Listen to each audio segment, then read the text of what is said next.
안녕하십니까. 슈박 오버입니다. 슈박 프로! 내가 벌써 10군데도 넘게 다 보여줬어. 건달들 돈까지 다 끌어다 썼나?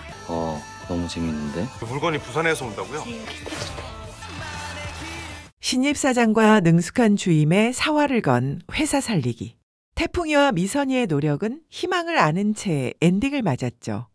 표바코의 사기 계약을 멋지게 뒤집고 에너지 넘치는 부산에서 진성규표 안전화도 계약하면서 이젠 바닥을 치고 올라가는구나 했는데 다음화 예고편이 심상치 않습니다.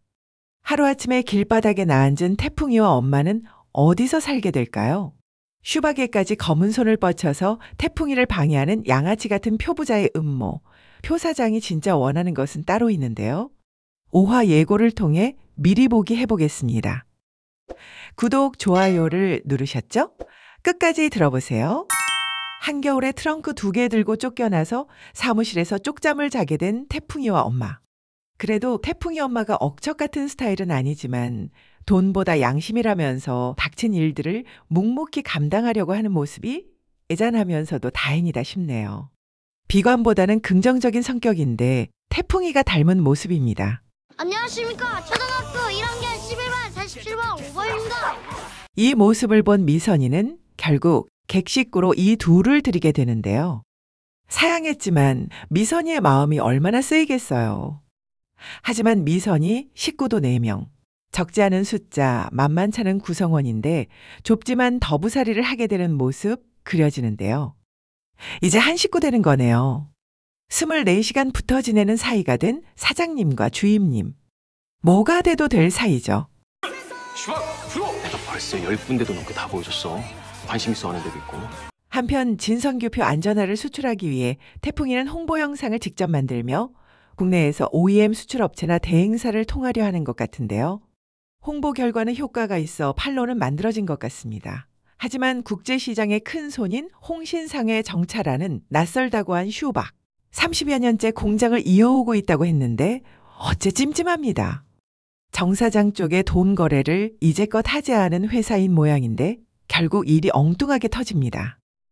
일단 선 입금 500켤레 500만 원을 거래하려고 했지만 주문량이 500켤레로는 부족해서 정찰안에게 돈을 빌릴 것 같습니다. 아니면 500만 원도 지금으로 환산하면 1,500에서 2,000만 원 정도 되는 것이니 작은 회사에서는 적은 돈이 아니죠.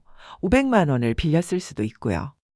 진성규의 회사는 30년이라는 오랜 세월 버티기는 했으나 국내 판매가 점점 힘든 시점, 저렴한 중국산에 밀려서 말이죠. 하지만 계속 기술자들의 수공으로 제품을 만들어 오고 있었는데요.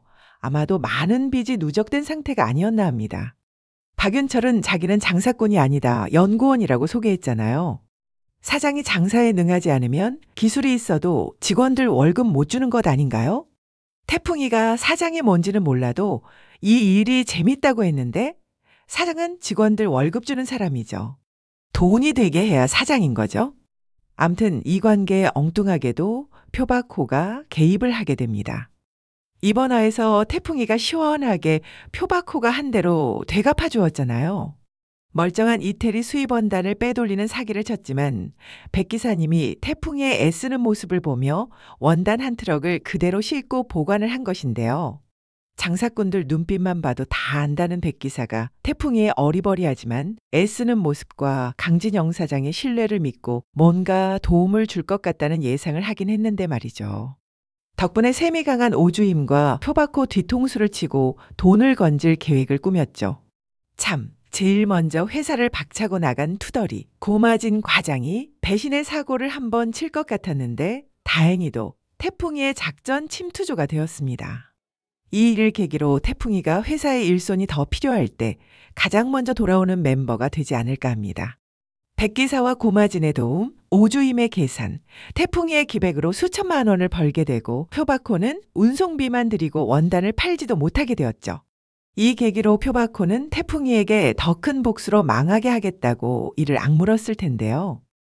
마침 태풍이가 슈박 안전화를 팔려고 여기저기 홍보를 하고 있었던 것이죠. 그리고 납품회사인 슈박을 잡아버립니다. 죄송합니다. 네 건달들 돈까지 다 끌어다 썼나? 내 돈은요? 내 돈 어딨어요? 그거라도 줄 수 있는 게 살아있지. 재밌냐 이게? 너무 재밌는데? 슈박이 이래저래 끌어다 쓴 돈을 제대로 갚지 못하고 있던 차. 아마도 표 사장이 채권을 인수해서 건달들을 시켜서 물건을 압류해버리는 것 같습니다.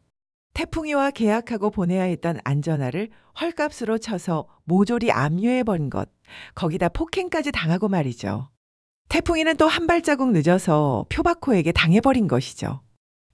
게다가 정찰안에게 빚을 내어 선입금한 계약인데 정찰안의 빚이 고스란히 남아버린 상태입니다. 표바코가 이렇게까지 태풍이를 쫓아다니며 망하게 하려는 건 상식 이상의 일인 것 같은데요. 경쟁회사도 아니고 큰 상선회사에 기대어 겨우 수출입을 하고 있는 조그만 무역회사인데 왜 태풍이를 끝까지 몰고 가서 그 회사를 넘기라고 하는 걸까요? 그래서 태풍이가 표바코에게 태풍 상사에 뭔가 있냐고 한 말은 복선이 아닌가 합니다. IMF 시기에는 많은 무역회사들이 쓰러지고 해운회사들이 채권자로 등장하면서 계약서나 수출품권, 운송권을 헐값에 사들이는 일이 많았다고 합니다. 그래서 아마도 그 즈음 강 사장이 해외 바이어와 맺은 계약이 있는데 그것은 해운의 운송 루트나 물량을 확보한 독점 계약서 같은 것이죠. 아직 본격 진행 단계는 아니지만 그 정보를 알게 된 표바코에게도 탐이 나는 계약서이고 그 계약으로 인해 얻을 수 있는 것이 많은 것 아닐까요? 태풍 상사가 다시 살아난다면 그리고 그 계약서를 알게 되면 표 사장에게는 위협이 되는 증거 또는 경쟁권일 가능성이 큰 것 같습니다. 그래서 회사를 통째로 넘기라는 것은 겉으로는 부도난 회사를 인수해서 정리해 주겠다는 식으로 들리지만 사무실 내부 금고 서류 더미한 어딘가에서 그것을 찾기 위한 것일 것 같습니다. 사실 태풍 상사보다 훨씬 크고 탄탄한 회사인 표상선이 고양이 앞에 쥐일 수가 없는데 그렇게 표현했었던 표바코죠. 태풍 상사가 고양이가 될 수 있는 건 표상선도 두려워하는 어떤 한방을 가지고 있다는 의미인데요. 그 계약서나 서류는 그 정도의 힘을 가진 것이 아닌가 합니다. 그래서 이미 망해가고 있는 태풍 상사임에도 끝까지 쫓아가서 망하게 하려는 것이죠. 아유, 물건이 부산에서 온다고요? 이자를 받아야 안 되나? 이게 무서운 거 하나 있네. 예고 마지막은 정찰안의 입장을 이야기하는데요. 태풍이에게 슈박 투자금을 빌려주고 모두 날렸지만 이자는 받아야 되지 않냐는 직원의 이야기죠. 세상에 무서울 게 없는 정찰안에게 무서운 건 정말 사람 아닐까요? 끝없는 욕심과 야망으로 가득 찬 사람이죠. 그들에겐 친구도 적으로 변하고 결국 자기가 무너질 함정을 파는 게 욕심이니까요. 태풍이가 표바코에게 복수를 당하는 모습을 보며 안쓰러워하는 모습이 예상됩니다. 태풍이와 엄마의 모습은 그보다 더 안쓰럽고 마음 아픈 장면인데요. 마지막 태풍이의 눈빛이 정말 예사롭지 않습니다. 상사일이 재밌다고 한 표정과는 정말 대조적인데요. 이젠 제대로 장사꾼이 되어 속지 않고 돈이 되게 하는 지능과 열정을 발휘할 것 같습니다. 어쩜 표바코 말대로 표바코에게 지지 않으려고 하는 시련이 큰 성장을 가져다 주는 것이죠. 태풍이는 그 시기를 기억하는 사람들에게 응원과 희망의 인물이 되었네요.